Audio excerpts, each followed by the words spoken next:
Olá pessoal do nono ano, tudo bem com vocês? Estou aqui de novo, professor Emerson, professor de língua portuguesa. Estamos iniciando mais um novo bimestre, o último do ano letivo de 2021. Espero que todos estejam bem. Quero convidar você a correr, pegar o caderno, a caneta, prestar atenção no conteúdo novo de hoje, tirar print para que assim possamos continuar aprendendo sobre essa disciplina tão importante que é a disciplina de língua portuguesa.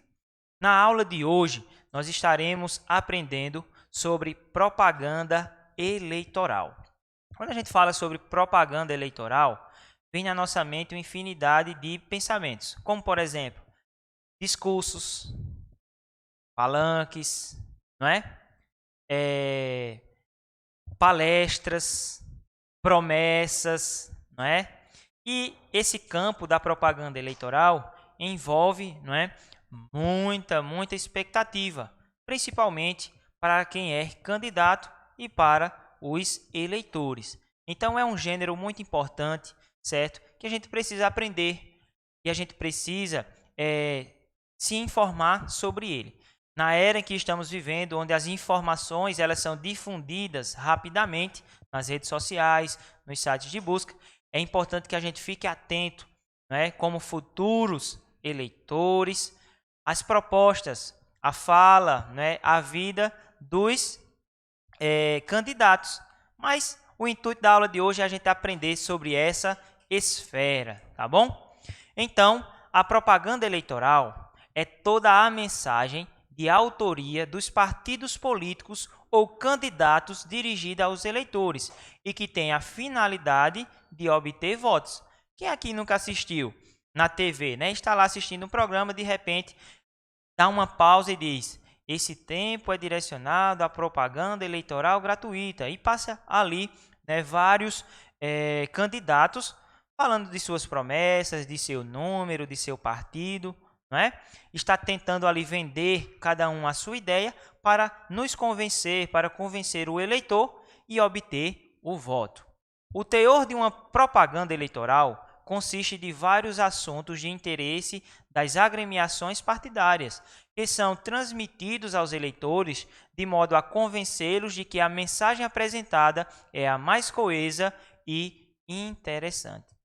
Então, eu sempre, né, observo que nos discursos políticos, nas propagandas eleitorais, sempre é falado, né, na melhoria na educação, no trabalho, na segurança, na urbanização, na agricultura, né, que são temas muito pertinentes e muito importantes para a sociedade. Então, cada partido, cada candidato vai ali mostrar, apresentar suas ideias com o intuito de nos convencer, né? Com o intuito de dizer, fazer com que a gente acredite e realmente dê um voto de confiança naquelas propostas.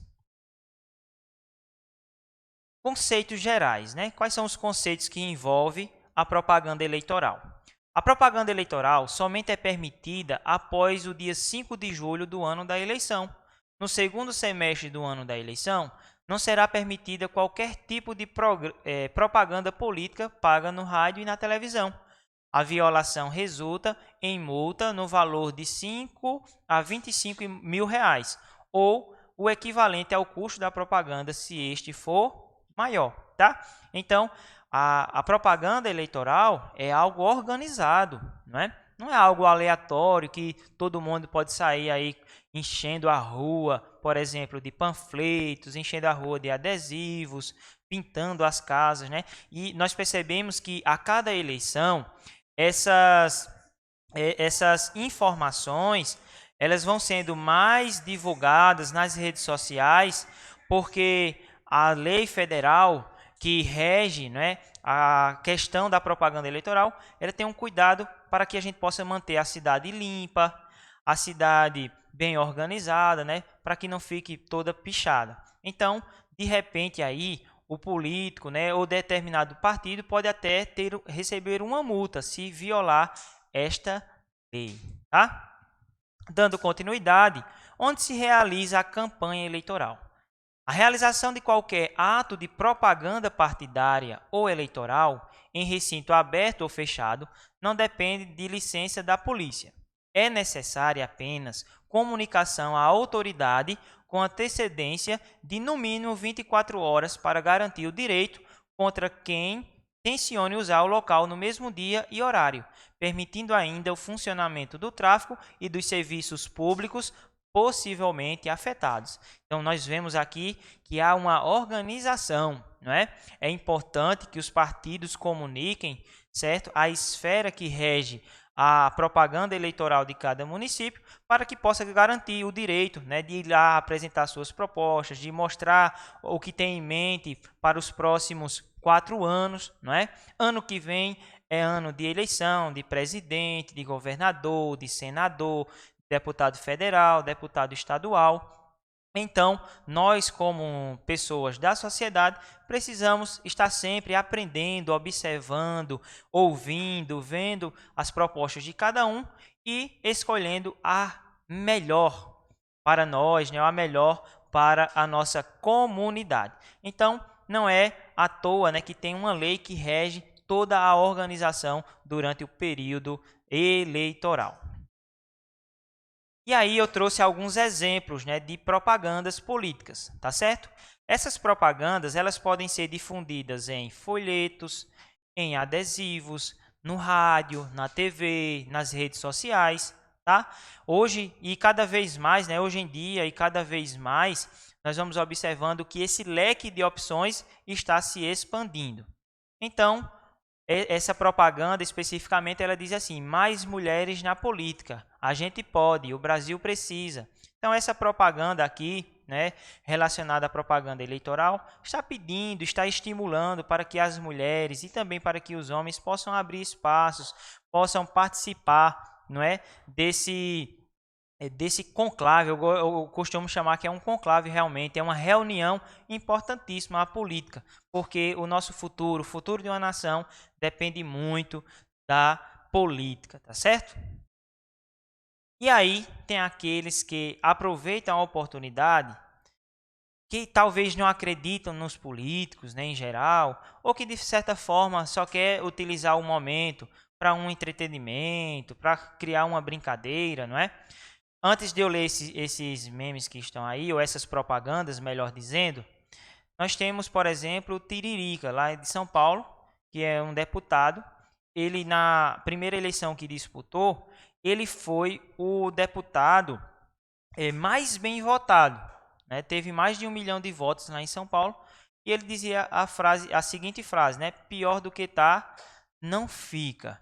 Mas, trazendo para uma discussão social, todos nós precisamos sim sempre acreditar, sempre escolher os melhores representantes, né? Política não é brincadeira. Como eu já falei anteriormente, lá é falado sobre cultura, educação, urbanização, segurança, né? Agricultura. Então tudo depende da política em si.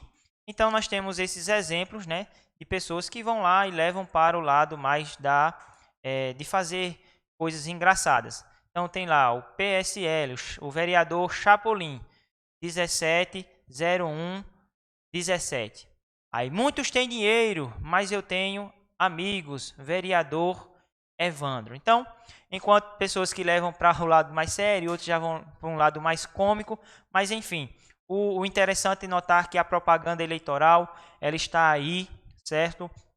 Em todas as esferas digitais, para cada um que use o seu raciocínio e possa escolher bem seus representantes.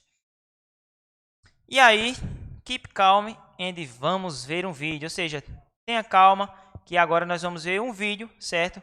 De um político que a gente vai ver como ele estruturou a sua propaganda eleitoral. Então, o Ivanildo ele vai passar aqui para vocês. Então, comece a observar a linguagem utilizada, o ambiente que foi utilizado, né? Quem são as pessoas envolvidas, e veja que há toda uma estrutura, isso mesmo, uma estrutura para fornecer as melhores informações, as informações mais precisas de cada candidato.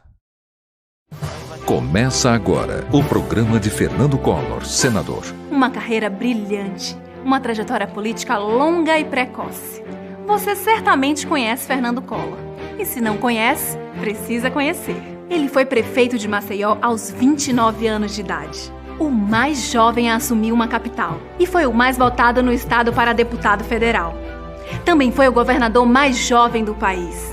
E chegou à presidência da República aos 40 anos. O mais jovem presidente das Américas. Hoje é senador. Voltou a Brasília para atender o chamado do povo alagoano, que o elegeu numa campanha de apenas 28 dias. Mas uma coisa precisa ser dita. Quando chegou ao ponto mais alto de sua trajetória política, a presidência da República, Fernando Collor teve a carreira interrompida por falsas acusações. Uma injustiça que a história vai se encarregar de corrigir.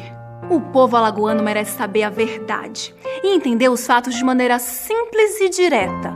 Tudo às claras e sem truques. Em 1992, Collor foi retirado da presidência da República. Denúncias nunca comprovadas inundaram a imprensa. Ele foi perseguido e caçado pelos políticos e sofreu o impeachment. Eu fui afastado da presidência da República somente na suposição, supondo que as acusações que me faziam à época eram verdadeiras, sem nenhuma prova disso. Na prática, Collor foi vítima de um golpe político. O golpe foi um golpe parlamentar, não foi um golpe popular. Nós não vimos nenhum pé descalço, nenhum descamisado. O movimento das ruas foram movimentos todos orquestrados. E a verdade chegou com a absolvição de Collor.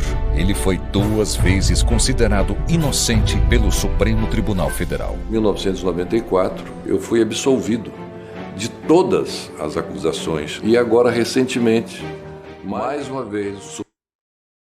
E aí, pessoal, acabaram de ver?